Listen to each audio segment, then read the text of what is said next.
आज वो वीडियो आने वाली है जिसका सभी को इंतजार था। हर कोई बोलता था कि उन सर की वीडियो लेकर आओ, आईएएस मिस्टर शैलेश सर की वीडियो लेकर आओ। तो उनका कांटेक्ट मेरे से नहीं हो पाया, तो मैंने अपने जो मेरे सीनियर सर हैं, मैंने उनसे कांटेक्ट किया। उनके थ्रू मैंने जानकारी ली कि आईएएस शैलेश सर से कैसे कांटेक्ट किया जाए। तो फिर उसके बाद मैंने फेसबुक पे भी उनको देखा। फेसबुक पे मेरे को वो नहीं मिले, बेशक वो फेसबुक पर हैं, एक्टिव हैं, बट प्रोफाइल मेरे को नहीं मिली। फिर उसके बाद में कॉन्टैक्ट नंबर की भी काफ़ी प्रॉब्लम हुई, तो कॉन्टैक्ट भी नहीं मिल पाया। वैसे काफ़ी जो मेरे सीनियर सर हैं, सूरज सर, आकाश सर, इन सब ने काफ़ी हेल्प की। और एक राधा मैम है, उन्होंने इंस्टाग्राम आईडी के बारे में बताया। फिर उसके बाद में मैंने उनको रिक्वेस्ट सेंड की, फिर वहाँ पर मैंने उनको मैसेज किया। तब उसके बाद में शैलेश सर से मेरा कॉन्टैक्ट हुआ और काफ़ी टाइम लगा कॉन्टैक्ट होने के लिए, क्योंकि लोग काफ़ी मैसेज करे कि कब आ रही है वीडियो, कब आ रही है वीडियो शैलेश सर की। तो फाइनली आज वीडियो आ गई है शैलेश सर की। तो आज आईएएस के बारे में जानेंगे कि सर की आईएएस की स्ट्रेटेजी क्या थी और कैसे आईएएस की तैयारी की, और ट्रेनिंग के बारे में जानेंगे, ट्रेनिंग कैसे और कहाँ पर हुई, और कोरोना वायरस पर कुछ शब्द। तो चलिए फिर शुरू करते हैं इंटरव्यू। हेलो दोस्तों, मैं हूँ रवि राजपूत। आज की वीडियो है REC Azamgarh pass out civil engineering department के मिस्टर शैलेश मौर्य सर, जो आईएएस ऑफिसर हैं। हाँ, जो आईएएस ऑफिसर हैं। तो चलिए फिर शुरू करते हैं। तो और हाँ, वीडियो को देखने से पहले वीडियो को लाइक करें और चैनल को ज़रूर सब्सक्राइब कर दें, क्योंकि आने वाली नोटिफिकेशन बेल आइकन को ज़रूर दबा दें, जिससे आने वाली वीडियो का खुद ब खुद पता चल जाए। कोविड-19 कोरोना वायरस की वजह से हम फेस टू फेस तो बात नहीं कर सकते हैं, इसलिए सोचा कि यार ऑनलाइन ही इंटरव्यू हो जाए। चलिए फिर शुरू करते हैं interview. How are you sir? मैं बहुत अच्छा हूँ और thank you Ravi for giving me a chance to share my views and my strategy regarding engineering services. So let me first introduce myself. My name is Shailesh Maurya and I have secured All India rank 143 in engineering services 2018 and I have allotted Indian Railway store service. Sir, आप अपने बचपन की school life के बारे में बताइए कि कैसे आपने स्कूल लाइफ में संघर्ष किए, उनके बारे में बताइए, क्योंकि काफ़ी लोग जानना चाहते हैं कि आपकी स्कूल लाइफ कैसी रही, आप कैसे पढ़ते थे स्कूल लाइफ में। इन सब के बारे में काफ़ी लोग इंटरेस्टेड है जानने के लिए। तो सर, आप बचपन से ही शुरुआत कीजिए। तो आप अपने बचपन की स्कूल लाइफ के बारे में ज़रूर बताइए।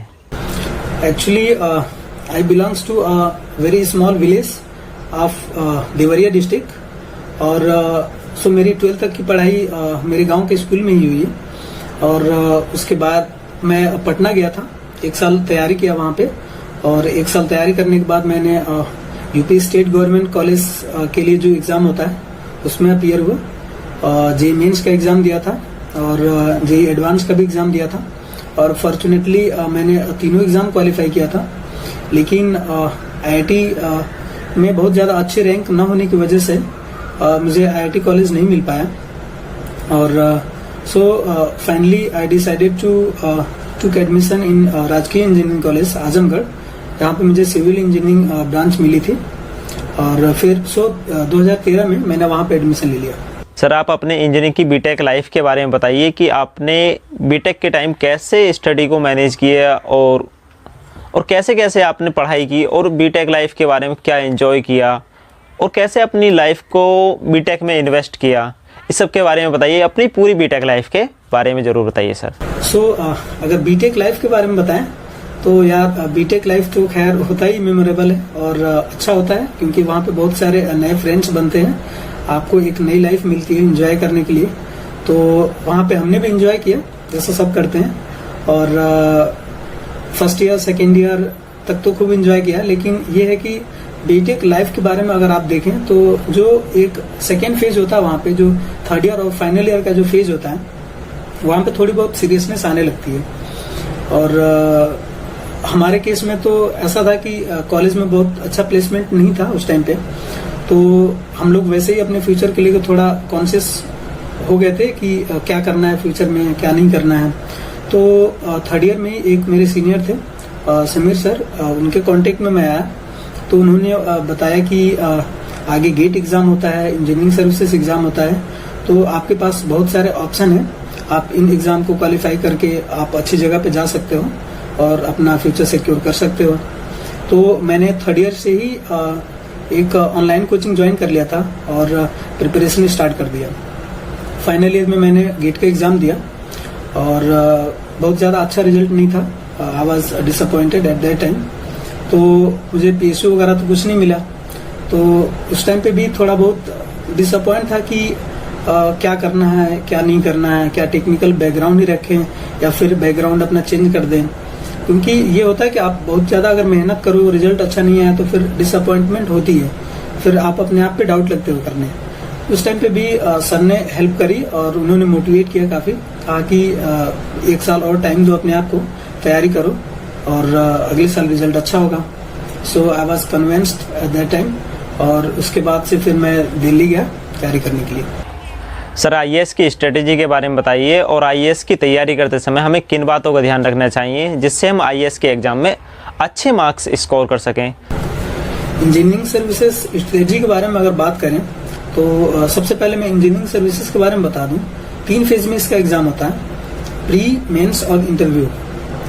तो इसमें सबसे जो इम्पोर्टेंट चीज़ ये है कि प्री एग्जाम जब आप क्वालिफाई करते हो तो आपके पास 4 महीने का ही समय होता है केवल।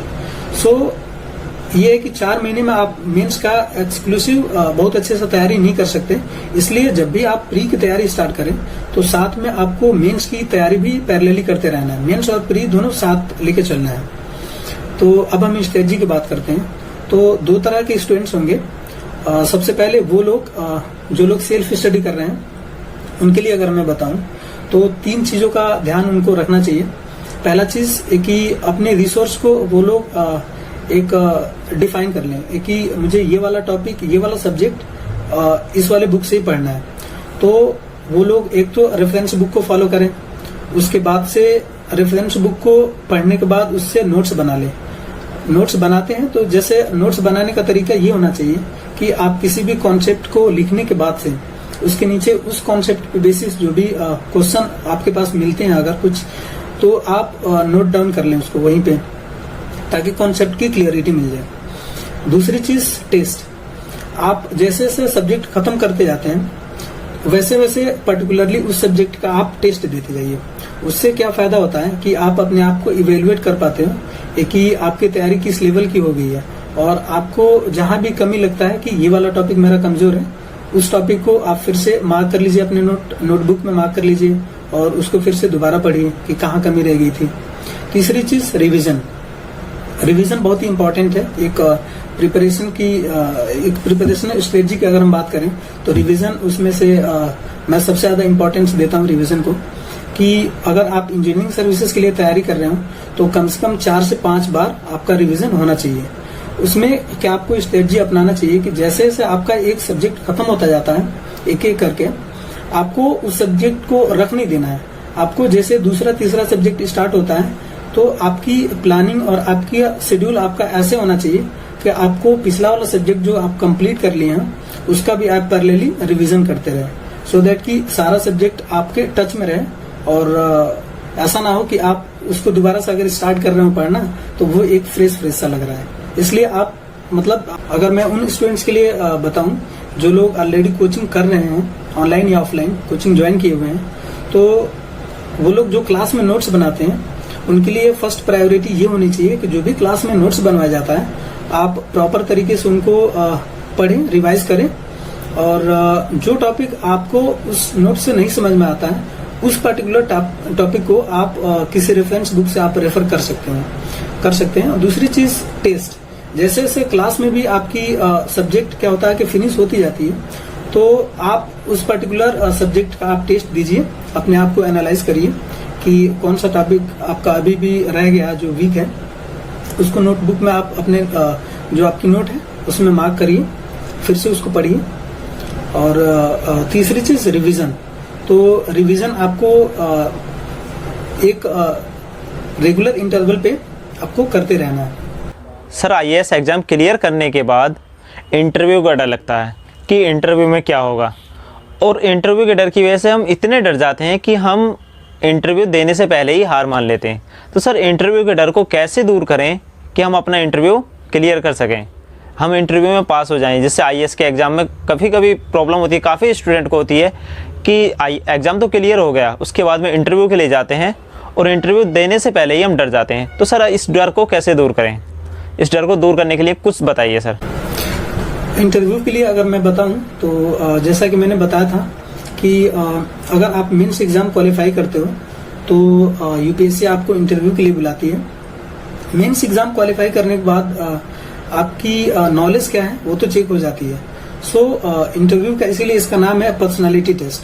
तो यहाँ पे कुल मिला जुला के आपके नॉलेज का कभी भी जो वहाँ पे पैनल में मेंबर्स होते हैं वो आपकी नॉलेज ज्यादा तब चेक नहीं करते हैं, वो आपकी पर्सनालिटी को चेक करते हैं कि अगर आप एक रियल सिचुएशंस में आप एक गवर्नमेंट सर्वेंट बन के जाते हो तो आप किसी भी एडवर्स सिचुएशन को कैसे हैंडल करते हो।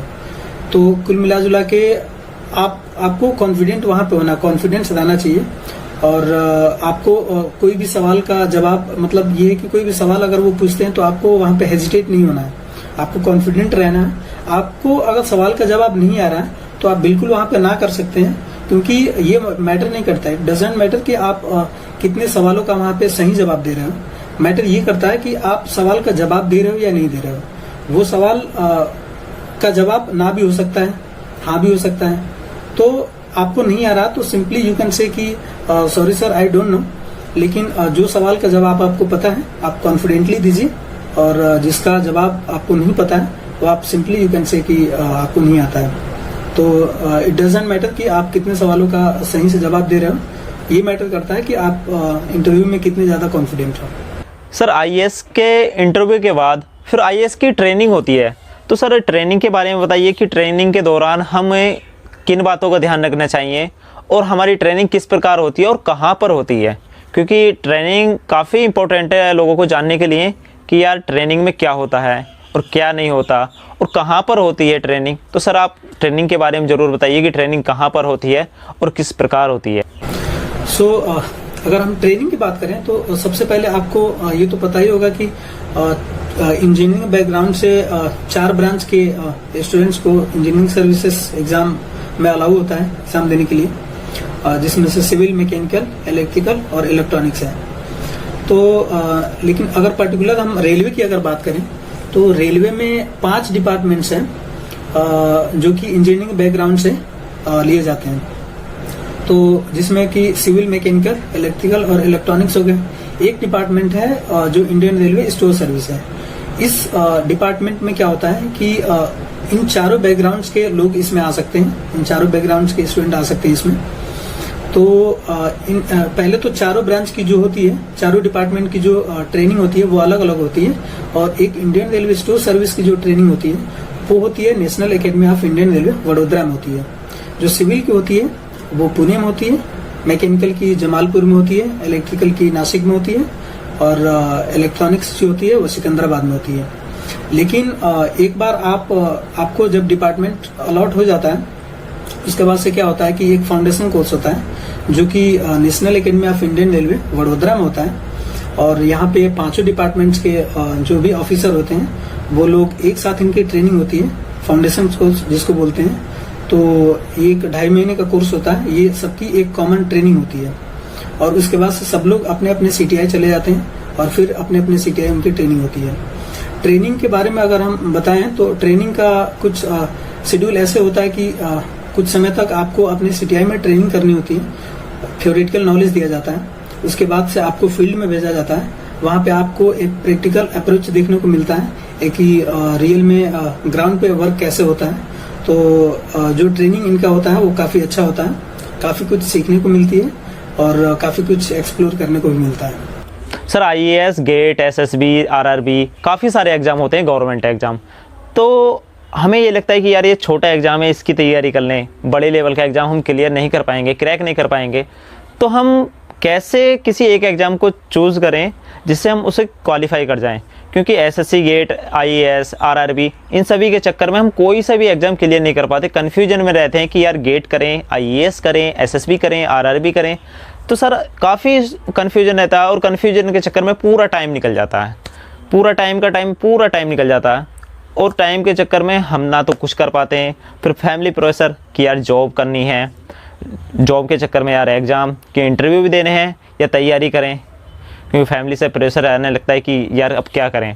तो सर इस सब चीज़ के अगर हम एक ही एग्ज़ाम पर ध्यान दें तो हमें लगता है कि हम क्वालिफाई कर जाएंगे और सारे प्रेशर को हैंडल कर लेंगे। तो सर इस सब कन्फ्यूजन को कैसे दूर करें कि हम एक एग्ज़ाम को, अच्छे एग्ज़ाम को चूज़ करें जिससे हम एग्ज़ाम क्वालिफाई कर जाएं। क्योंकि काफ़ी प्रॉब्लम होती है कि यार डिफरेंट एग्ज़ाम हम सेलेक्ट कर लेते हैं यार, गेट भी, एसएससी भी, आरआरबी भी, और काफ़ी सारे एग्ज़ाम होते हैं, इन सबको कैसे दें। तो उनमें से एक सेलेक्ट करना होता। तो सर इतने एग्ज़ाम के कन्फ्यूजन को कैसे दूर करें? हाँ, ये तो डाउट होता है कि इंजीनियरिंग सर्विसेज की तैयारी करें फोकस करके, या फिर एसएससी की करें, या फिर गेट की करें। तो देखिए, आई विल से कि अगर आपने एक बार चूज कर लिया है कि आपको टेक्निकल बैकग्राउंड ही रखना है, टेक्निकल फील्ड में कुछ करना है, तो आई विल से कि आप बड़े एग्जाम की तैयारी करें, लाइक इंजीनियरिंग सर्विसेज, गेट। इससे क्या होगा कि आपको एक जो कॉन्सेप्ट क्लियरिटी मिलती है, तो आपकी तैयारी इस लेवल की हो जाएगी कि आपको एसएससी और आरआरबी के लिए बहुत ज्यादा मेहनत नहीं करना पड़ेगा। आपको थोड़ा बहुत मेहनत ये करना पड़ेगा डेफिनेटली। आप अगर दूसरे एग्जाम देने जाते हैं, क्योंकि every examination have their own strategy, तो आप अगर एसएससी या फिर आरआरबी की एग्जाम देना मतलब चाहते हैं, तो आपको एटलीस्ट एक मंथ पहले से ही आपको उस एग्जाम के बारे में पता होना चाहिए, एटलीस्ट कि what are the patterns of their examination, कि किस टाइप के क्वेश्चन और किस लेवल के क्वेश्चन इसमें पूछे जा रहे हैं, उसके बारे में आपको नॉलेज होना चाहिए। तो आप एक महीना पहले से क्या कर सकते हैं कि इनके प्रीवियस ईयर के पेपर उठा के आप सॉल्व कर सकते हैं। इन पे आप कोई अलग से टेस्ट सीरीज ज्वाइन कर सकते हैं, उससे आपको काफी हेल्प होगा। तो पैरेलली आपके दोनों एग्जाम की तैयारी हो जाएगी।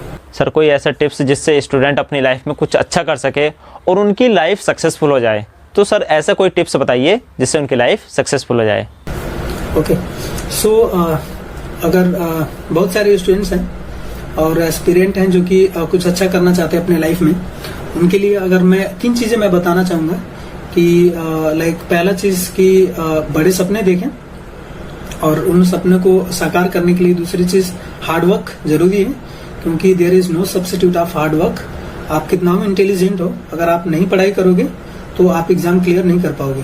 तीसरी चीज कंसिस्टेंसी, क्योंकि आजकल का एग्जाम अगर आप देखें, लाइक इंजीनियरिंग सर्विसेज के एग्जाम देखें, तो जब आप पहली बार आप एग्जाम की तैयारी करना स्टार्ट करते हो और at the time of interview यहाँ तक का ड्यूरेशन देखें तो लगभग 1.5 साल लग जाता है। तो इस ड्यूरेशन में काफी कई बार आपके साथ ऐसा होगा कि उतार चढ़ाव आएंगे, लाइफ में आएंगे, पर्सनल रीजन होंगे, चाहे कोई और भी रीजन हो सकता है, लेकिन आपको यह है कि throughout preparations you have to be consistent. तो आपको कंसिस्टेंट रहना है और तैयारी करना है। ऐसा नहीं होना चाहिए कि आप पहला दिन 14 घंटा पढ़ लिए, 15 घंटा पढ़ लिए, और दूसरा दिन आप 1 घंटा पढ़ लिए, 1 घंटा पढ़े, और उसके बाद से या फिर पढ़े ही नहीं। तो ये सारी चीजें क्या होती है कि बहुत ज्यादा इफेक्टिव नहीं होती है। इफेक्टिव ये होती है कि भले ही आप 8 घंटा पढ़े, 7 घंटा पढ़े, लेकिन आप कॉन्सिस्टेंटली पढ़ाई करें और through out your preparation journey आपको पढ़ाई करना होगा। सर कोविड-19 कोरोना वायरस पर लोगों के लिए कोई मैसेज जिससे वो इस महामारी का सामना कर सकें? सर इस मैसेज के बारे में ज़रूर बताइए, क्योंकि लोगों को काफ़ी टेंशन होती है कि यार कोरोना वायरस से कैसे छुटकारा पाएं, क्योंकि ये बहुत तेज़ी से बढ़ रहा है, ना तो लोग घर से बाहर निकलने डरे हुए हैं। तो सर इसके लिए कोई मैसेज? तो एज वी ऑल नो कि ड्यू टू कोरोना वायरस अभी पूरे कंट्री में लॉकडाउन चल रहा है। इसकी वजह से बहुत सारे स्टूडेंट्स होंगे जो कि क्लास नहीं कर पा रहे होंगे। तो उनके लिए मैं बस यही कहना चाहूँगा कि चैलेंजेस लाइफ में आते हैं, और जितना बड़ा चैलेंज होगा उतना ही बड़ा आपके पास अपॉर्चुनिटी होगा कुछ करने के लिए। सो आप इस चैलेंज को भी एक पॉजिटिव सेंस में लीजिए, और जो भी लॉकडाउन का टाइम है इसको आप यूटिलाइज करिए, तैयारी करते रहिए, क्योंकि जैसे ही लॉकडाउन खत्म होगा उसके बाद से एग्जाम लगातार एग्जाम पढ़ेंगे, और फिर उसके बाद टाइम नहीं मिलेगा आपको तैयारी करने के लिए। सो जितना दिन आपके पास ये लॉकडाउन का समय है, आप, क्योंकि ये डिजिटल का जमाना है, आपको यूट्यूब पे लेक्चर मिल जाएंगे, आपको टेस्ट सीरीज मिल जाएंगे। तो आप ऑनलाइन जितने भी रिसोर्स हैं अवेलेबल हैं आपके पास यूट्यूब पे, चाहे अदर जो भी आपके पास प्लेटफॉर्म है, तो आप उसको यूटिलाइज करिए, और लॉकडाउन में भी आप तैयारी करते रहिए, कंटिन्यू रखिए। So thank you friends for watching. और इंजीनियरिंग सर्विसेज से रिलेटेड जो भी मेरा एक्सपीरियंस है मैं ऐसे ही शेयर करता रहूंगा। So thank you for watching and subscribe the channel.